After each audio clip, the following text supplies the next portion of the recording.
श्री स्वामी समर्थ. नमस्कार मित्रांनो, आज आपण किरकोळ आजारावर आजीबाईच्या बटव्यातील आरोग्यवर्धक तोडगे बघणार आहोत.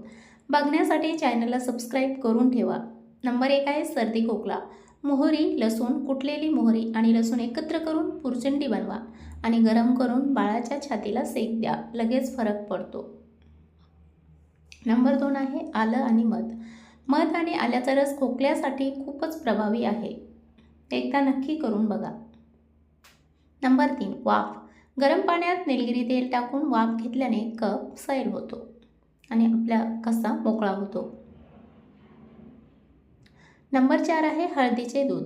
तुळशीचा काढा हे उपाय श्वसन मार्ग स्वच्छ ठेवण्यास मदत करतात.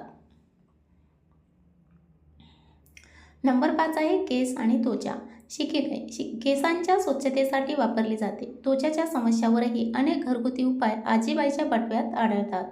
नंबर 6 नाचणीचे मोदक. नाचणीचे पौष्टिक मोदक बनवून खाल्ल्याने हाडे खूप मजबूत होतात.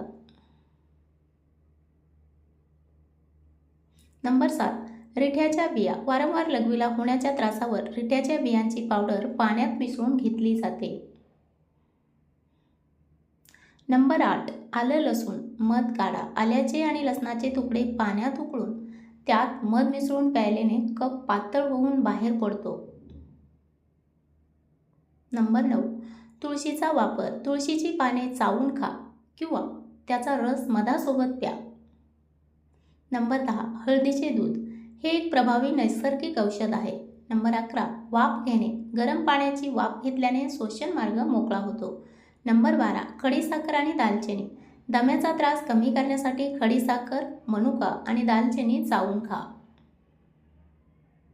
नंबर 13 जिरे पाणी. जिऱ्याचे पाणी प्यायल्याने अपचन, गॅस आणि पोटदुखीची समस्या दूर होते. नंबर 14 मध आणि लिंबू. वजन कमी करण्यासाठी मध, लिंबाचा चहा फायदेशीर ठरतो. नंबर 15 ताप आल्यास बेलफळाचे चूर्ण कोमट पाण्यात घ्या किंवा मनुके खा.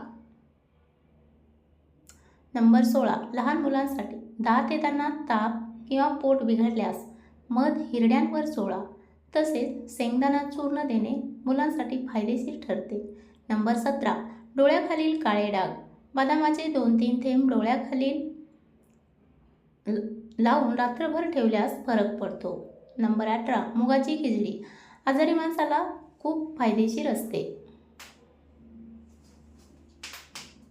नंबर 19 सतत डोकेदुखी असेल तर अद्रक, काळी मिरी, दालचिनी यांचा काढा बनवून पिल्यावर डोकेदुखी थांबते.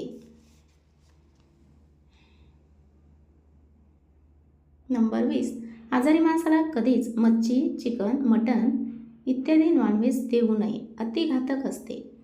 व्हिडिओ आवडला असेल तर चॅनलला सबस्क्राईब करून ठेवा, म्हणजे तुम्हाला दररोजचे नोटिफिकेशन बघायला मिळतील. धन्यवाद.